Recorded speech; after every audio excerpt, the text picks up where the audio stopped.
Welcome back for part 2 and the finale of What If Ahsoka Brought Lux Back to Coruscant. If you haven't seen part 1, I recommend you watch that first before watching this video. As usual, the link will be in the description below. Entering the atmosphere of Coruscant, Anakin fails to notice that the planet he had known had descended into chaos, his only focus on bringing the Inferno to a landing. Ahsoka tries to make contact with the Coruscant rescue operatives and the emergency fire speeders, but they are either too occupied to put out their fire, or have already been put out of service by the Sith. Aiming for a large open area, the Jedi Masters, having dealt with the clones, use the Force to stop the fire within from engulfing them. The flaming ship touches the surface, scraping along the ground, and immediately, the clones outside begin to fire at will. Master Windu uses his Shatterpoint ability to find a weakness in the windows, and breaks it open, deflecting the incoming blaster fire with ease. All of the Jedi follow the Jedi Master's lead and clamber out, just as the ship disintegrates into debris. Running to the Jedi Temple, the Council are fortunate that many of the Jedi were not off-world, helping the temple to be fortified. Nonetheless, the Jedi are forced to retreat from the sheer quantity of clones, combined with Dooku's separatist forces. With the temple overrun, the Jedi spread out into the streets, with some going as far down as the underworld. The Jedi who had arrived from Onderon are one such group, now looking overhead to see more starships arriving, headed by General Grievous. The Jedi needed immediate assistance. Heading back to the surface, their wishes are granted, with the distinct markings on the side of a unique starship representing those of the planet of Dathomir. With their targets appearing to be Dooku and Grievous, this allowed for the Jedi to focus on the clones.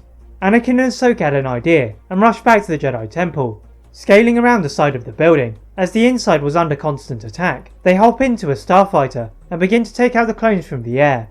The effect is profound, as the normally supremely organised clone troopers spread out, afraid of being in the firing line of the two Jedi. Some of the other Jedi are inspired by this move, and take to their own ships, luring the clones away from the separatist droids. Just as the Jedi gain a foothold in the battle, Darth Sidious had finally awoken from his slumber. Having remained in the periphery, he had watched the battle he had planned from his window. Dooku had done well to lure the Jedi away from Coruscant. The loss of Onderon was minor compared to the victory he would soon have.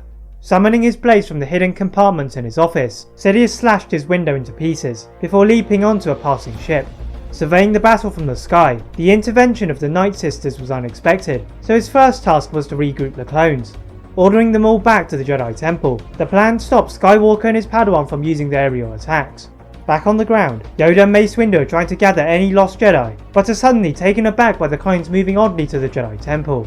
The Night Sisters above them in the rooftop seemed to have noticed this too, and the two sides waited for an attack. Silence covered the battle apart from the occasional civilian speeder passing nearby. Finally, the silence was broken by the footsteps of Darth Sidious. Removing his hood, the Jedi are stunned to see the face of Chancellor Palpatine, looking unnaturally evil. But this was who he truly was. His disguise as a Chancellor was a mere mask.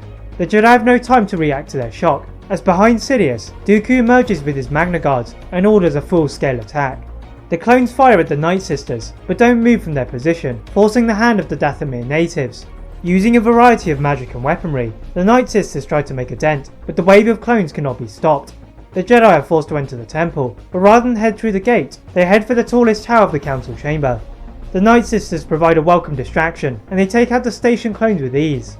Gliding down to the primary corridor, Sidious is sitting in the middle on a makeshift throne, angering the Jedi.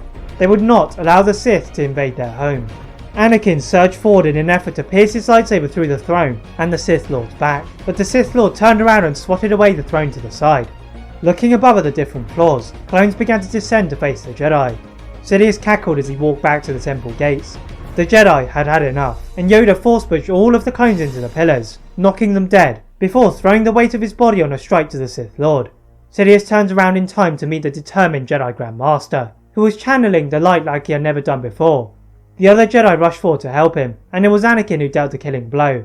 The battle fell into a silence once more, before another ship descended into a clearing close by. Out stepped Lux Bonteri and the rebels of Onderon, charging at Dooku and his droids.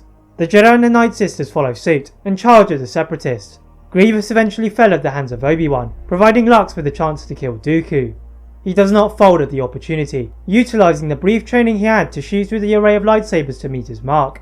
As the three groups eventually went their separate ways, maintaining a confusing alliance, Anakin watched from the temple steps, as his padawan looked forlorn at seeing Lux depart.